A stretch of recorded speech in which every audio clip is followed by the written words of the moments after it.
आगे हम देखते हैं कि लेडी बग भी एक आम लड़की ही है जिसका नाम मैरिनेट होता है और इसे इसके एक मिराकुलस से सुपर पावर मिलती थी। वो एड्रिन नाम के एक लड़के को पसंद करती थी जो उसके ही क्लास में पढ़ता था पर कभी उससे कह नहीं पाती थी। मैरिनेट के क्लास के स्टूडेंट को एक एग्जीबिशन के लिए न्यूयॉर्क ले जाया जा रहा था पर एड्रिन उदास था क्योंकि उसे पता था कि उसके डैड उसे वहां जाने की परमिशन नहीं देने वाले हैं। तब मैरिनेट सबसे कहती है कि एड्रिन उसका दोस्त है और वो अपने दोस्तों को छोड़कर नहीं जा सकते। वो जाकर उसके डैड से बात करेगी कि उसे उनके साथ जाने दिया जाए। आगे हम एड्रिन के डैड को देखते हैं जो कि न्यूज में देख रहे थे कि न्यूयॉर्क में एक एग्जीबिशन होने वाला है जहां पहली बार लफायाटा नाम के किंग की तलवार और एक बहुत रेयर नेकलेस को डिस्प्ले किया जाएगा। कहा जाता है कि वो नेकलेस एक मिराकुलस है जिसमें बहुत सारी पावर छुपी है। तभी वो देखता है कि उसके डोर पे कुछ बच्चे आए हुए हैं। वो जाकर मैरिनेट से मिलता है और वो उससे कहता है कि वो एड्रिन को उनके साथ भेजने के लिए तैयार है। मैरिनेट और उसके दोस्त बहुत खुश हो जाते हैं पर इसके पीछे उसका कोई सातिर प्लान छुपा था क्योंकि वो भी उस नेकलेस को चुराने के लिए न्यूयॉर्क जाने वाला था और अब उसे एक बहाना मिल गया था उसके बेटे के कारण। लेडी बग कैटनर से कह रही थी कि कुछ दिन के लिए वो कहीं बाहर जा रही है और तब तक उसे पेरिस शहर की देखभाल करने को कहती है। हालांकि कैटनर और कोई नहीं बल्कि एड्रिन ही होता है पर वो दोनों एक दूसरे की आइडेंटिटी को नहीं जानते थे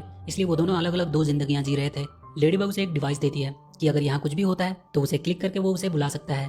एड्रिन अपने घर में खाना खा रहा था तभी उसके डैड आके कहते हैं कि उसे उसके दोस्तों के साथ न्यूयॉर्क जाना है और उनका बॉडीगार्ड भी उनके साथ ही जाएगा। अब एड्रिन के सामने बड़ी प्रॉब्लम हो चुकी थी क्योंकि लेडी बग ने उसे शहर का देखभाल करने को कहा था और अगर वो न्यूयॉर्क चला जाता है तो पेरिस शहर का देखभाल कौन करेगा। और उसने लेडी बग को प्रॉमिस भी किया था। एड्रिन का मिराकुलस उससे कहता है कि तुम्हें अपने दोस्तों के साथ जाना चाहिए, लेडी बग को पता नहीं चलेगा और अगर यहाँ पेरिस में कुछ होता है तो उसके फोन से तो उसे पता चल ही जाएगा। वो एस्ट्रो कैट बनकर तुरंत यहाँ पहुंच सकता है। वो अब अपने दोस्तों के साथ न्यूयॉर्क जाने का डिसाइड करता है। एड्रिन के डैड अपनी मरी हुई बीबी के पास खड़े थे। वो कह रहा था कि उसे न्यूयॉर्क में एक नेकलेस मिली है जिसकी पावर से वो लेडी बग और कैटनर को हराकर उनका मिराकुलस ले लेगा और उन मिराकुलस की मदद से वो उसे फिर से जिंदा कर देगा।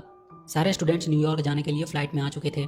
मैरिनेट की सीट एड्रिन के ही बगल में थी जिसकी वजह से वो काफी अनकंफर्टेबल महसूस कर रही थी क्योंकि वो उसे पसंद करती थी पर हमेशा अपने आप को समझाती रहती थी कि वो सिर्फ उसका एक फ्रेंड है, इसलिए वो अपने टीचर से अपना सीट एक्सचेंज कर लेती है। जब सब सो रहे थे तो एड्रिन मैरिनेट के पास आता है और उसे थैंक्स बोलता है कि उसने उसके डैड को कन्विंस किया यहाँ आने देने के लिए।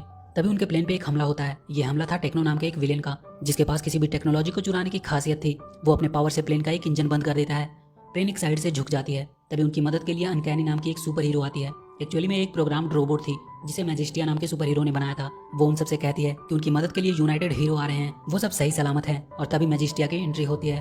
वो जाकर प्लेन को सीधा करती है पर तब तक टेक्नो एक इंजन को उखाड़ चुका था और उसे लेकर भागने ही वाला था। तभी दो और सुपर हीरो की एंट्री होती है जिसका नाम था नाइट आउल और स्पैरो।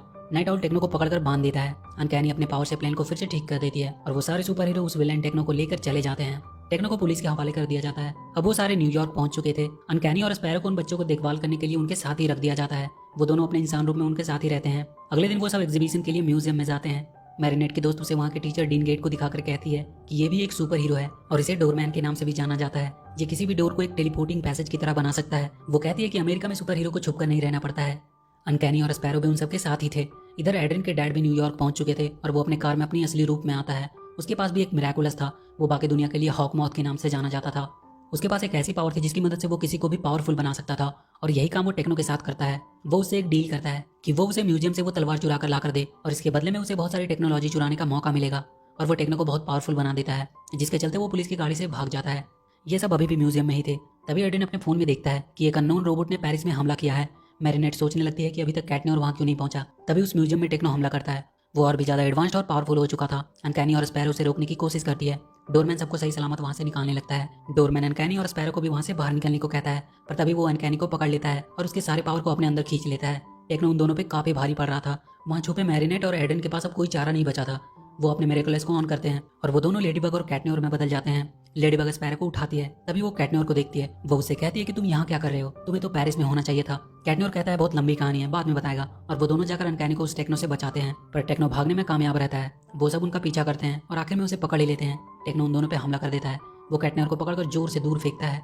अनकैनी उसे रोकती है पर इतना तेज झटका लगने से अनकैनी वहीं गिरकर मर जाती है। तभी मैजिस्टिया गुस्से में आती है और टेक्नो को एक जोर का पंच देती है। वो दूर जाकर गिरता है। म्यूजियम से तब तक हॉकमॉथ वो नेकलेस ले लेता है और जाकर वो टेक्नो को भी अपने साथ लेकर चला जाता है। मैजिस्टिया अनकैनी को अपनी गोद में उठाकर रोने लगती है। तब तक वहाँ नाइट ऑल भी आ जाता है। वो लेडीबग और कैटनर से पूछता है कि तुम लोग यहाँ क्या कर रहे हो। तभी लेडीबग अपने मैजिक से सब कुछ पहले जैसा कर देती है। अनकैनी भी फिर से जिंदा हो जाती है पर नाइट ऑल लेडीबग और कैटनर से कहता है कि ये सब उनकी वजह से हुआ है और वो उनसे उनका मिरेकुलस वापस मांगता है पर वो दोनों उसे देने से मना कर देते हैं और वहाँ से भागने लगते हैं।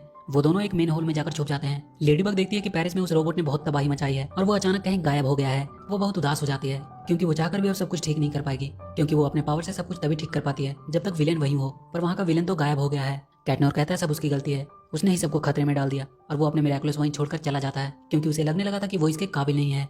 मैरिनेट उसे रोकने की कोशिश करती है पर वो नहीं रुकता है। हकमत वो नेकलेस पहन चुका था जिसमें किसी भी चीज को हासिल करने की ताकत थी। अब वो इसकी मदद से लेडीबग और कैटनेर से उनका मिरेकुलस छीनना चाहता था। वो जाकर फिर से टेक्नो को उसका पावर दे देता है और इस बार उसे वो नेकलेस भी पहना देता है और उसे उन दोनों से छीनकर वो मिरेकुलस लाने को कहता है। एड्रिन मैरिनेट को बाय बोलकर अपने डैड के साथ चला जाता है। वो उसे रोकने की कोशिश करती है पर तब तक वो जा चुका था। टेक्नो अब शहर में आ जाता है। सारे सुपर हीरो उसे पकड़ने जाते हैं पर उस लॉकेट की मदद से वो सबके माइंड पे अपना कंट्रोल कर लेता है और वो सारे सुपर हीरो अपने ही शहर को डिस्ट्रॉय करने लगते हैं। हॉकमॉट टीवी पे आता है। वो लेडीबग और कैटनर से कहता है कि वो अपना मिरेकुलस उनके हवाले कर दे, नहीं तो वो पूरे न्यूयॉर्क शहर को बर्बाद कर देगा। अनकैनी स्पैरो से कहती है कि अब उन्हें ही कुछ करना होगा क्योंकि बाकी सब उस टेक्नो के कब्जे में है। वो दोनों शहर में आ जाते हैं पर वो सारे हीरो उन पर ही हमला कर देते हैं। अनकैनी मैरिनेट से मिलती है और उससे कहती है कि उसे पता है तुम ही लेडीबग हो क्योंकि उसका सूट एक इंसान को धोखा दे सकता है, एक रोबोट को नहीं। वो उससे कहती है कि न्यूयॉर्क को लेडीबग की जरूरत है पर मैरिनेट कहती है कि उसे नहीं लगता वो अपने पार्टनर कैटनेर के बिना ये सब कर पाएगी। अनकैनी उससे कैटनेर का मिरेकुलस ले लेती है और एड्रिन के पास जाकर सब कुछ बताती है कि लेडीबग को कैटनेर की जरूरत है। वो वापस आ जाता है। लेडीबग उसे वापस से देखकर उसके गले लग जाती है। टेक्नो कहता है कि वो एक रॉकेट लॉन्च करने वाला है अगले 5 मिनट में और अगर ये रॉकेट लॉन्च हो गई तो वर्ल्ड वॉर डिक्लेयर हो जाएगा। अब उन लोगों को जल्दी से कुछ करना था। लेडीबग कहती है कि सबसे पहले उन्हें टेक्नो से वो मिरेकुलस छीनना होगा जिससे उनके सारे सुपर हीरो आजाद हो जाएंगे और फिर सारे मिलकर उसे आराम से हरा सकते हैं। वो दोनों छुपते हुए टेक्नो के पास पहुंचते हैं और लेडीबग उसका मिरेकुलस छीनकर स्पैरो को दे देती है जिसे पहनते ही स्पैरो के पास एक नई पावर आ जाती है और इसी के साथ बाकी के सुपर हीरो भी ठीक हो जाते हैं। तब तक वो रॉकेट भी लॉन्च हो जाता है पर मैजिस्टिया उस रॉकेट को पकड़कर दूर अंतरिक्ष में फेंक देती है और बाकी के सारे हीरो मिलकर उस टेक्नो को पकड़ते हैं। लेडीबग फिर से अपने मैजिक से सब कुछ पहले जैसा कर देती है। सारे हीरो लेडीबग और कैटनेर को थैंक्स बोलते हैं सबके लिए। हॉकमॉट आज भले ही हार गया था पर वो इतनी जल्दी हार मानने वाला नहीं था। वो दोबारा से मिरेकुलस लेने जरूर आएगा और ये मूवी यहीं खत्म